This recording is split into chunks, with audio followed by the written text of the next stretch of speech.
Hey class, it is Mr. Soak here. Here is a first video that I'll be doing. I know that things are different. You guys are learning a lot from home, doing a lot of things. I miss you guys a ton. So starting today or this week, I am going to be uploading a lot of videos. Miss Curry, Miss Andres, and I are all going to be teaching different lessons all online.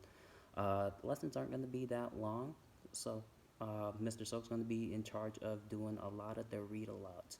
So this week's read-aloud, it is going to be focusing on expository nonfiction texts. Now, before we get started into that, when we left off, you guys were working on listening to each other, exploring each other's thinking, sharing ideas, and you were all taking responsibility for your own learning. I want you to remember that you are a community of learners. I know we're not in class right now, so I'm going to do my best to make sure that you guys can access all of this from home. Okay? Continue taking responsibility for your learnings. All right, let's get our lesson started. So we're working on nonfiction expository texts. What does that mean? Well, it is different from a narrative. Now, in narratives, right, we're always coming across these different stories. Something has to happen to the character. In an expository nonfiction text, it is different. We're going to be learning a lot more information about different topics. Now, this week's book is going to be Snails. You've already focused on visualizing.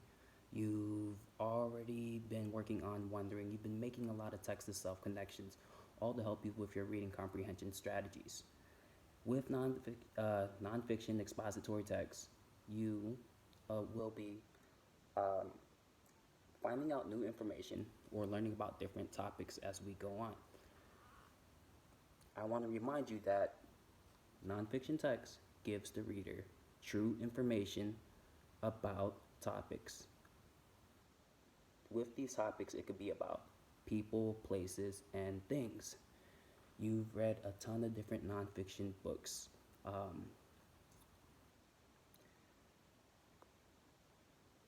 These are more different because they include text features, they help you find information, and they help you understand a lot more about that topic. Now, with Snails, we're going to be making some text-to-self connections right now.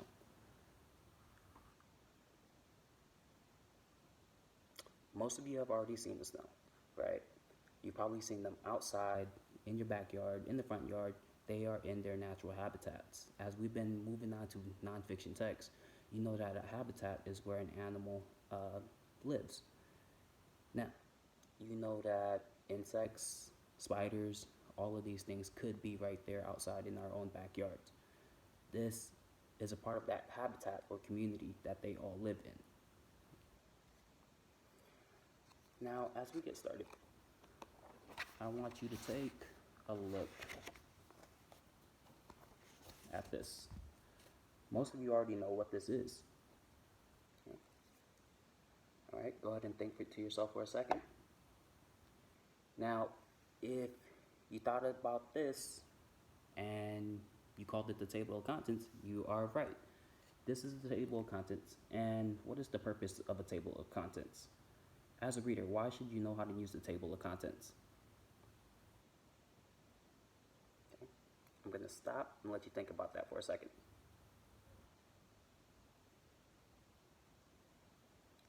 Okay. The table of contents tells the reader about the topic. It helps us find information about what the topic might be, and it helps us find where it's located or the pages of where that topic might be.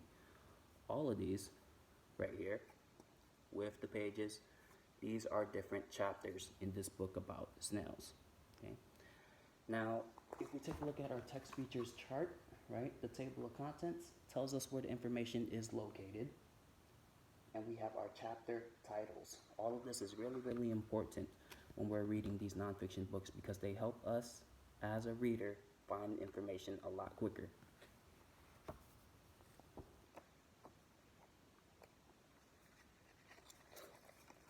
Alright, let's start.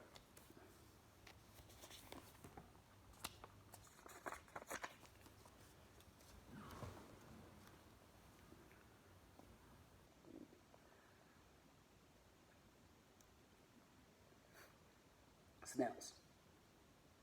Snails are small animals that live outside. They have soft, slimy bodies and hard shells.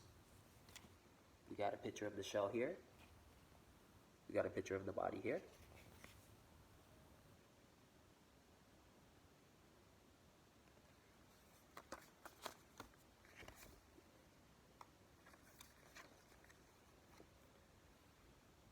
Kinds of snails.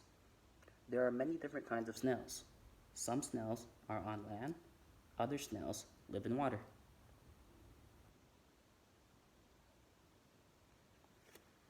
So, based off of what you just heard, what did you know about snails, or what did you just learn about snails? Good readers need to stop and wonder, right? And ask yourselves, what did you just read? So, I'm going to show you what a good reader is going to do. I'm going to stop, and I'm going to ask myself, what did I just read? Okay. I just learned that snails can live on land and in water. Now, if I go back in, yeah, I can find my information right there.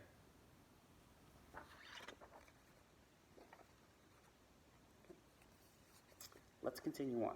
In this next part, we're going to learn more about snails' bodies and how they move. Snails' bodies. A snail body is called a foot. A snail can pull its foot into its shell.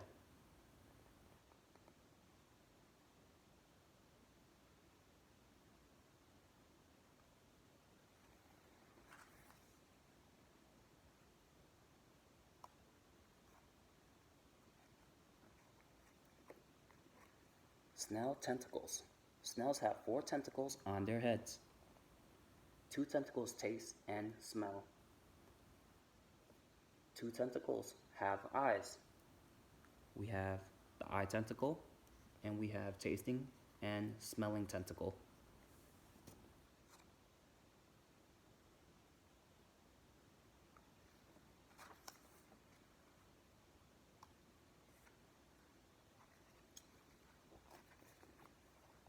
Snail trails. Snails move very slowly. They slide along trails of slimy mucus.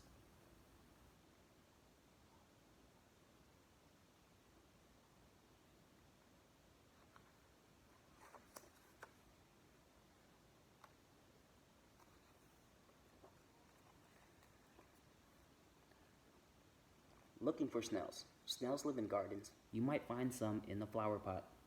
You might find snails in some leaves.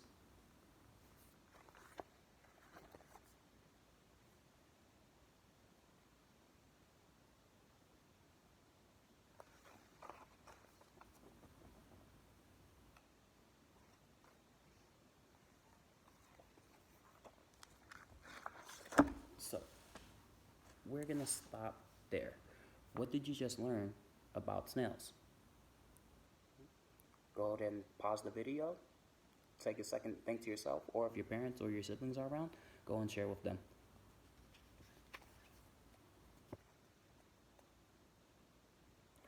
Alright, I hope you had a chance to share with the people around you, or just remember, talk to yourself, right? Ask yourself, what did I just learn?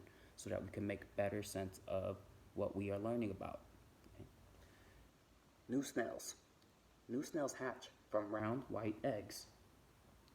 Baby snails are very small. They have soft shells and bodies.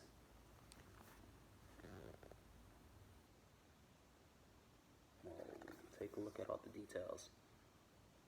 Right? What are you learning? What did you just read?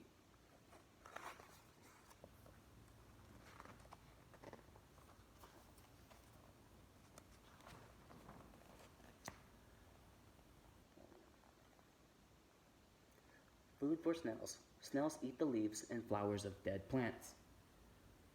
They eat growing plants too. Snails can be garden pests.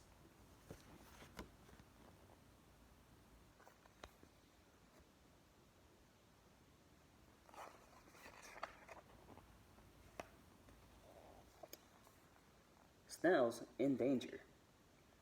These snails are in danger. They have pulled their bodies inside their shells. Snails can make foam too. Foam keeps snails safe from predators.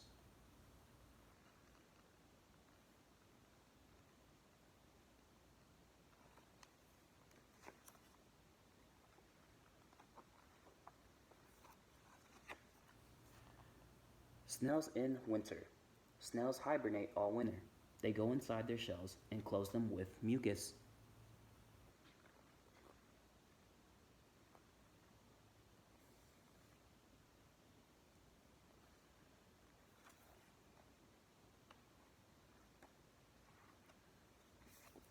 And that is the end of our book about snails.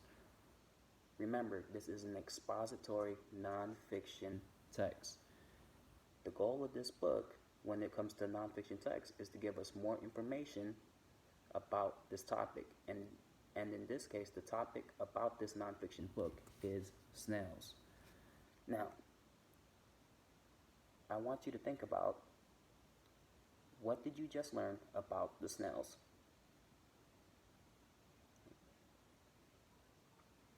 What are you wondering about? Also, why did the author write this book? Go ahead and pause the video, take some time, share your answers with your parents or those around you, or write them down. Better yet, since this is going to be on, since this is on Class Dojo, go ahead and comment your answers down below. Good. Now that you had a chance to do that, there's something else that I wanted